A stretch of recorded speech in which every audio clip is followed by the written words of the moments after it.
2021 연세대 수시 인문사회 오전 논술고사 전과정에 대한 영상입니다. 총 시험시간 120분이고 시험지와 답안지를 받고 답안을 완성하기까지 120분이 소요되었습니다. 일단 논술 문제지와 답안지를 받고 우선 문제가 없는지 확인부터 하고요. 문제가 없으면 가장 먼저 개인 시간표를 짭니다. 논술고사는 다른 시험과 달리 답안을 직접 만들어야 하는데 이 시간이 꼭 필요하기 때문이죠. 저는 논술고사에서 가장 중요한 부분이 뭐냐고 물어보면 늘 시간 관리라고 말합니다.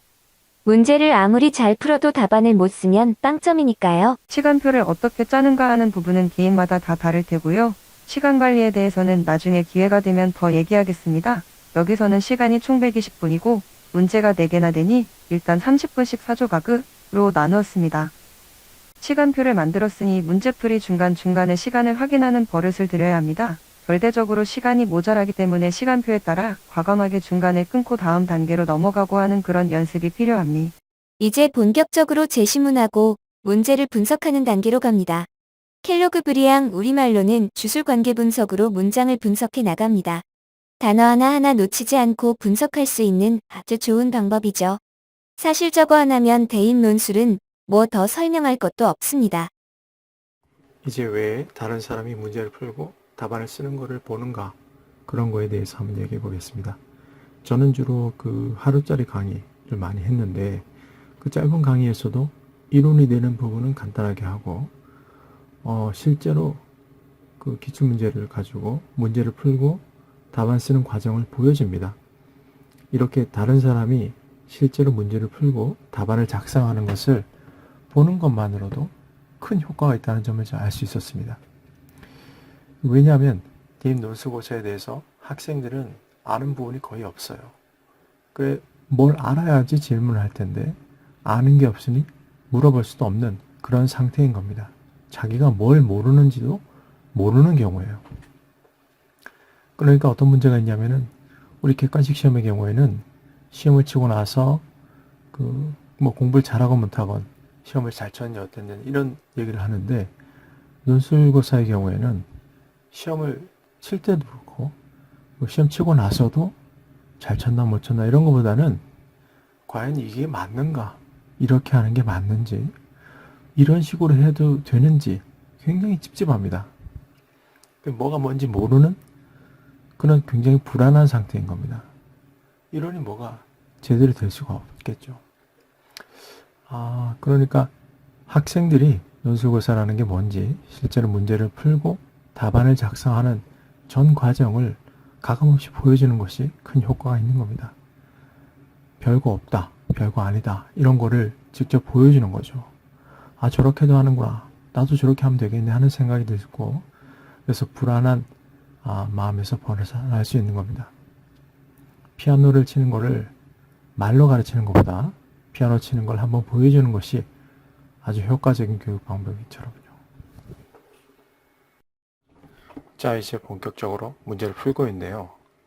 실제로는 정신이 하나도 없을 때죠. 실제 시험장에서는 강사들이 문제풀이 하는 것처럼 문제를 한번 읽기만 해도 바로 답안이 술술술 나오는 그런 식으로는 되지 않습니다. 그런 일은 생길 수가 없습니다. 학생들은 논술고사에 무지하기 때문에 말도 안 되는 목표를 설정합니다. 모두들 100점을 받으려고 하고 있어요. 100점짜리 잡은 죽어다 깨도 쓸 수가 없습니다. 우리가 예시답안이라고 하는 것을 보면 도저히 쓸 수 없는 수준의 답안들만 나옵니다. 비현실적이에요. 그런 답안을 보니까 학원에 가야 되겠다 하는 생각이 드는 거죠. 근데 학원을 다녀도 그런 답안은 못 씁니다.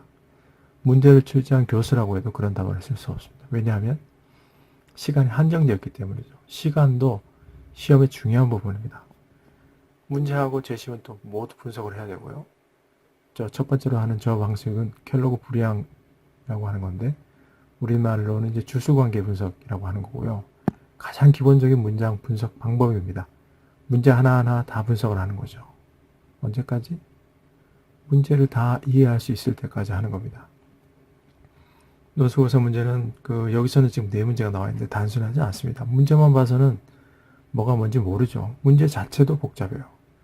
그 전제가 되는 여러 가지 문제를 해결해야 비로소 답이 어느 정도 보일 수 있고, 또 그 전제가 되는 문제를 풀기 위해서는 또 다른 문제를 해결해야 하고, 그러니까 이런 식입니다. 그러니까 복잡한 겁니다. 왜 그렇겠습니까? 왜? 일부러 그렇게 출제를 한 거예요. 그러니까 문제를 읽고 혹은 제시문을 읽고 바로 이해가 안 되는 거는 당연한 겁니다. 정상입니다. 만약에 문제를 읽고 바로 의미를 알아차리고 바로 답안이 술술 나온다? 이상한 겁니다. 대학 교수들이 어렵게 출제를 했어요. 그러니까 어렵고 풀 수가 없어. 이게 지극히 당연하고 정상적인 반응이에요. 자, 한 번 분석이 끝났는데 이 상황에서는 뭐가 뭔지 의미 자체를 알 수가 없어요. 이 상태가 이상한 게 아닙니다. 지극히 정상적인 상황입니다. 왜? 문제 자체를 그렇게 내서 그런 겁니다. 그렇게 문제를 냈으니까 잘 이해가 안 되는 건 당연한 거예요. 그럼 어떻게 해야 되죠?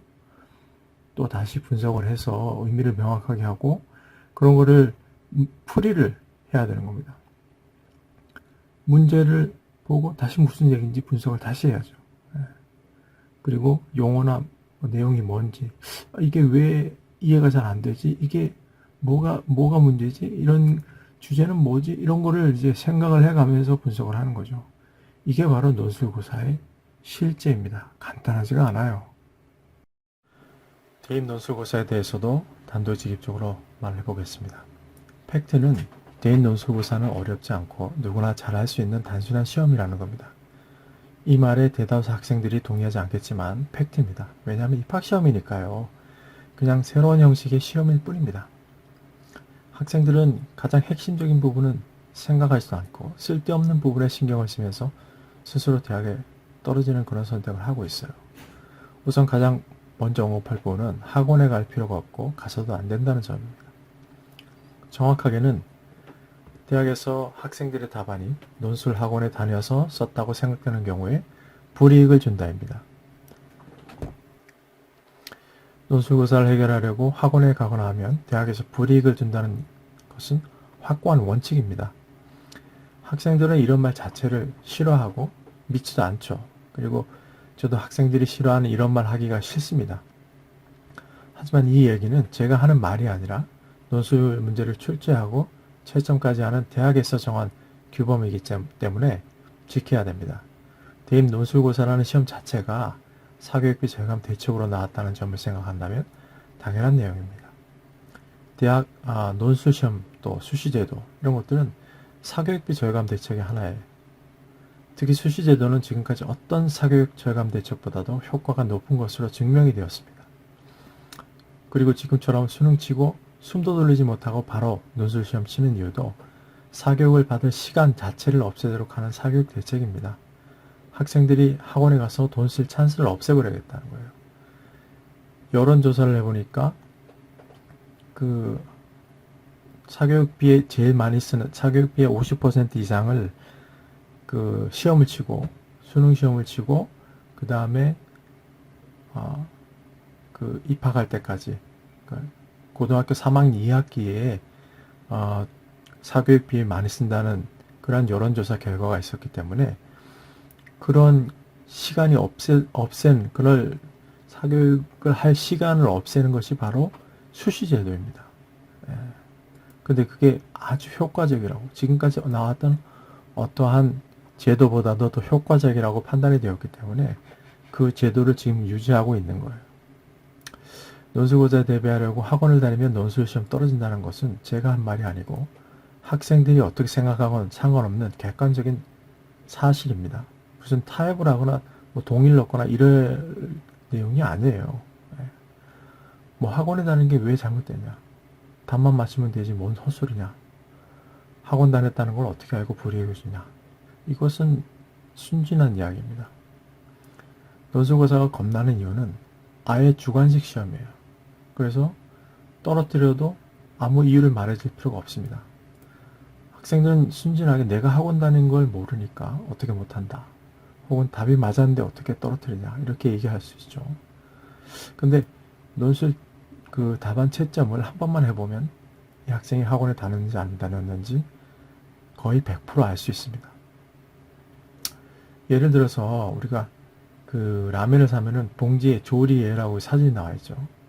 근데 우리 모두는 그 사진이 가짜라는 걸 다 압니다. 왜냐하면 그 라면에 있는 내용물로는 절대 그런 결과가 나올 수 없어요. 5분이 아니라 뭐 5시간을 들여도 그런 결과가 생길 수가 없습니다.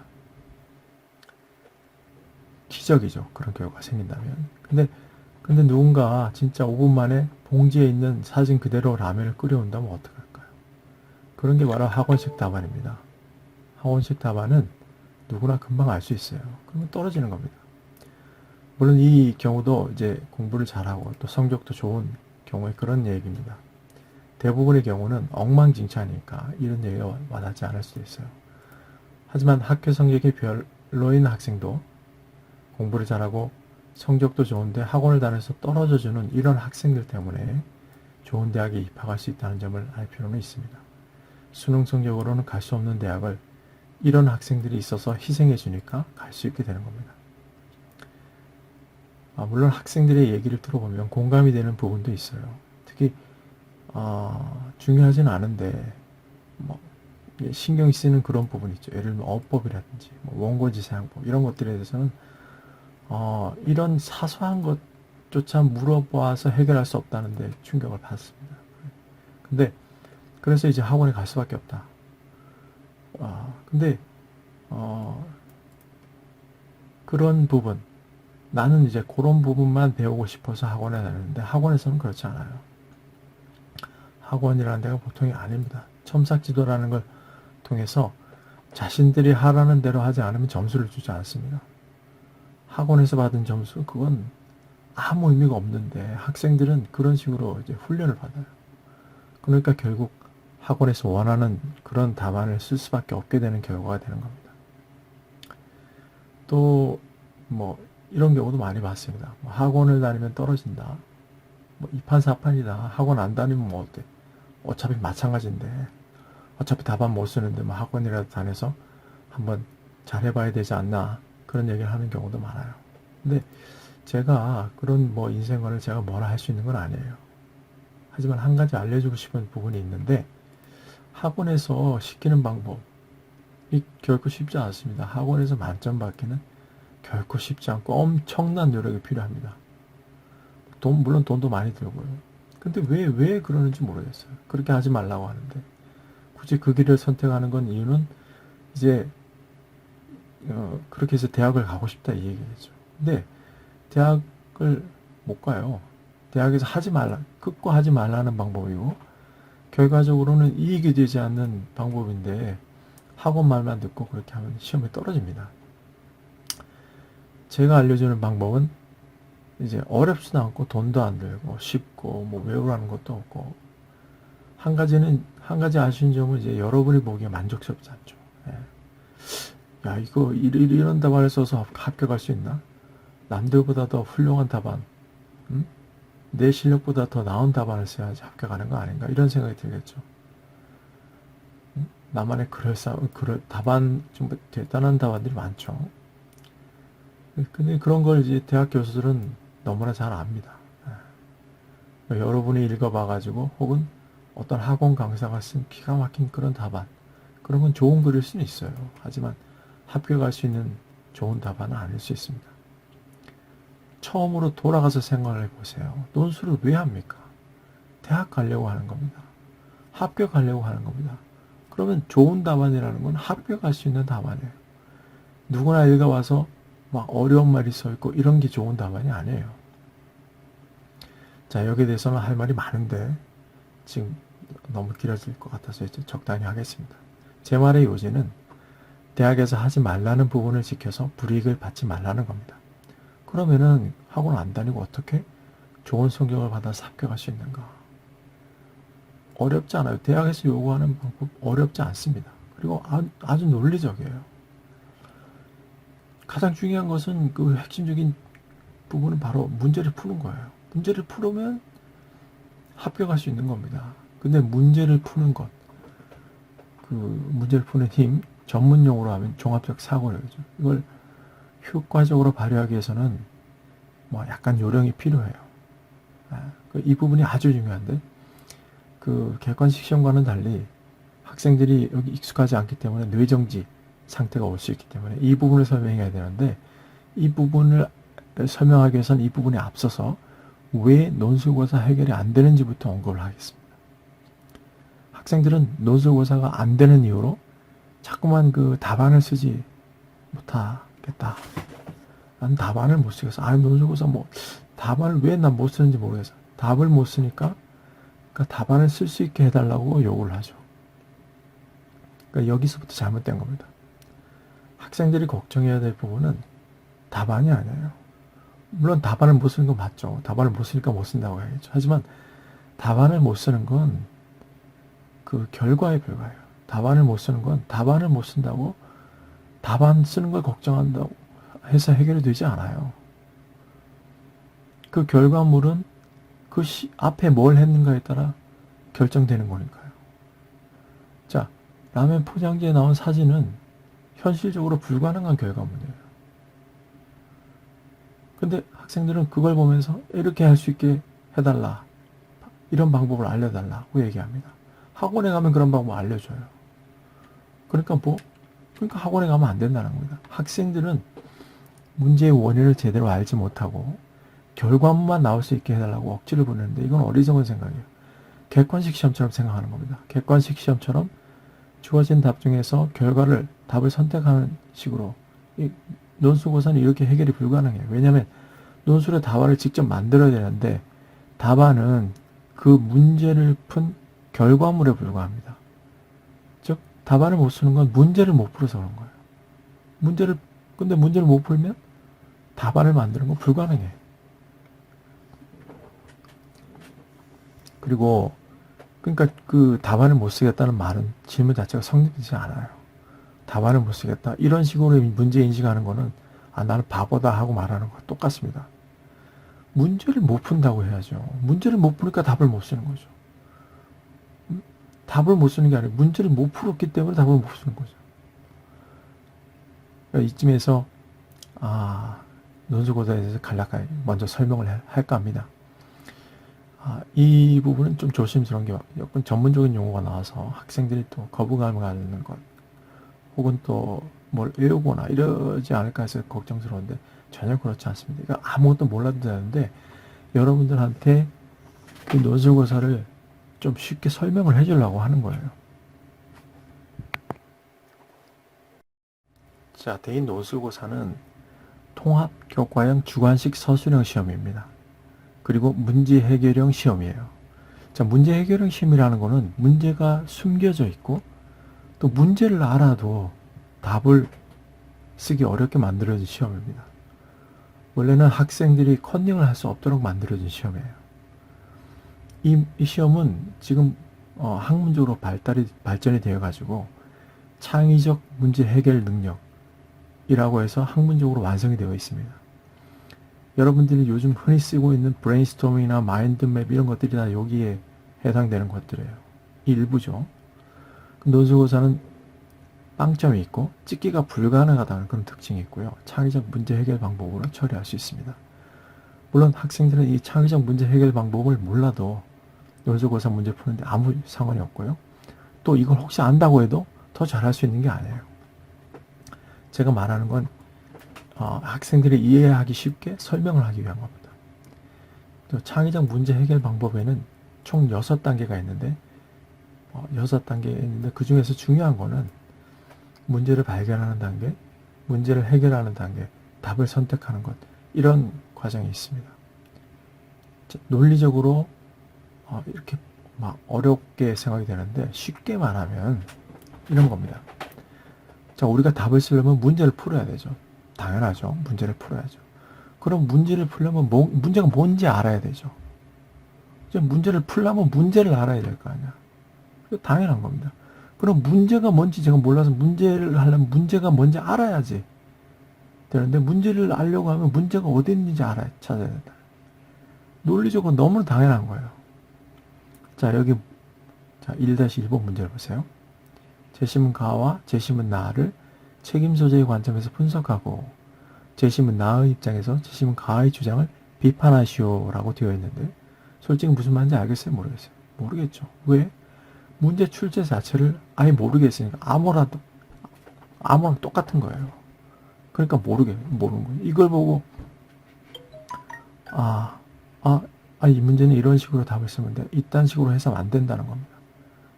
이건 암호예요. 모르는 겁니다. 그래서 여기서 이 문제를 보고 학생들이 성급하게 답을 못 쓰겠다. 이런 식으로 생각하는 것도 웃기는 겁니다. 아주 여러 단계를 거쳐야 비로소 답을 쓸 수 있는데 학생들이 이런 모든 과정을 건너뛰고 문제? 모르겠어? 답을 못 써. 그게 답답한 거죠. 그러니까 사실 맨 마지막 답안을 쓰는 과정은 사실 기계적으로 그 채우는 과정일 뿐이고 무슨 의미가 있는 게 아니에요. 답안을 못 쓰는 거는 문제를 못 풀어서이지 글을 못 쓰는 게 아니에요. 근데 학생들은 최종 결과에만 집중해서 답을 못 써? 글을 못 쓰는가 보다. 글 공부 해야 되는 이런 바보 같은 생각을 하는. 학생들이 이제 논술이라는 걸 나는 배우지 않았기 때문에 그렇다고 하는데 그건 배우고 안 배우고 문제가 아니에요. 그냥 우리가 머리가 있으면 당연히 제가 말하는 것처럼 하는 게 정상입니다. 또 내가 설명하는 어떤 전문적인 지식이 있다고 해서 더 나은 답안을 쓸 수 있는 게 아니에요. 저는 대인 논술고사를 종합적 사고력 또 현장성 두 가지로 나눠서 생각하고 있는데 여기서 종합적 사고력은 학생들의 사고 능력, 지적인 능력 이건 바뀌지가 않아요. 그리고 이거 학원에 가서 뭘 더 배운다고 해서 나아질 수 있는 게 아니에요. 또 현장성이라는 거는 실제 논술고사 문제를 받고 답안을 쓸 때까지 일종의 기술인데 학생들이 잘 못하죠. 왜냐하면 해본 경험이 없으니까 그런 거예요. 두려울 수 있어요. 하지만 이거는 실제 기출문제를 가지고 몇 번만 해보면 누구나 할 수 있는 겁니다. 자, 그러면은 이제 문제를 읽고도 모르겠으면 어떻게 해야 되나요? 자, 1-1번 문제를 읽고도 모르겠어 어떻게 해요? 그냥 포기하나요? 아니죠. 왜 지금 모르는 이유가 뭐예요? 앞에서 얘기했죠. 답을 쓰려면 문제를 풀어야 되고 문제를 풀려면 문제가 뭔지 알아야 되고 문제가 뭔지 알려면 문제가 어디 있는지 찾아야 된다. 그러니까 지금 우리는 문제가 뭔지 모른다는 거예요. 그럼 문제를 찾아야죠. 지금 모른다는 게 바로 문제를 찾은 겁니다. 지금 문제를 찾았어요. 지금 모르는 게 문제인 겁니다. 그러니까 지금 첫 번째 단계에 있는 건데 여기서 답안 얘기가 나와. 답안을 쓸 수 없으니까 포기한다. 이러면 안 되는 겁니다. 벌써 정신 자세가 글러먹은 겁니다. 이 과정이 바로 문제를 푸는 과정이고 논술고사의 핵심인 종합적 사고력인 겁니다. 자, 문제가 어렵지 않아요. 복잡할 뿐입니다. 왜 이렇게 자신감 있게 얘기하냐? 어렵게 내지 못하게 하니까 법적으로 지금 어렵게 내지 못하게 하니까 복잡하게 내는 겁니다.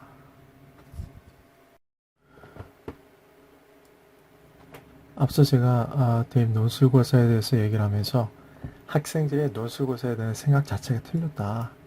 틀린 생각을 하니까 문제 해결이 안 된다. 논술 문제 자체는 어렵지 않다. 복잡할 뿐이다. 이런 얘기를 했습니다. 근데 실제로 해보면 잘 안 됩니다. 왜 안 될까요? 왜? 어렵지 않은데 왜 안 될까요? 제가 이렇게 얘기를 하고 또 거기에 대해서 수긍할 수 있죠. 근데 그래도 학생들이 문제를 풀 수 없고 문제가 왜 안 풀리지? 문제가 쉽다면서 왜 이렇게 안 풀리냐? 아무래도 안 된다. 그런 경우가 굉장히 많죠. 그 학생들이 힘든 이유는 따로 있습니다. 이걸 아무도 얘기를 하지 않는 건데 왜냐하면은 그 학생들이 가지고 있는 사고력, 머리가 좋고 뭐 학교 성적 이런 얘기를 하는 게 아닙니다. 그 사고력을 100% 발휘해야 되는데 그게 잘 안 되는 겁니다. 그게 잘 안 되는데 그게 그럼 어떻게 해야 되냐 말이냐. 뭐 이런 얘기가 자, 그래서 이제 아무도 얘기하지 않는 부분이 바로 뇌정지라는 부분입니다.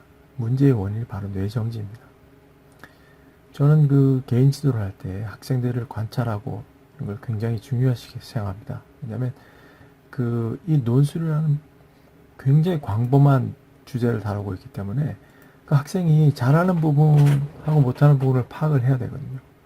그래서 잘하는 부분은 그냥 잘하는 거고 못하는 부분만 조금 보완을 해주면 되는 것인데, 그걸 알아내기 위해서 이제 실제로 문제풀이도 시켜보고 문제를 풀 때 어떤 방식으로 하는가 이런 것들을 관찰을 하는 걸 즐깁니다. 그걸 관찰을 통해서 거의 대부분 이제 문제를 해결할 수 있죠. 근데 대부분의 경우 마치 잠을 자는 것처럼 가만히 있는 그런 경우를 많이 보게 됩니다. 10분, 뭐 20분, 30분까지도 꼼짝하지 않고 가만히 있는 걸 많이 봅니다. 그러니까 사람이요, 10분 이상, 사고라고 하는 건 10분 이상 하기 힘들거든요. 제가 늘 하는 얘기로, 만약 그 논술고사 문제 푸는데 10분 이상 하게 되면 합격이라고 하는데, 실제로 뭐 10분, 20분, 뭐 30분을 그대로 가만히 있는 경우를 심심치 않게 봅니다.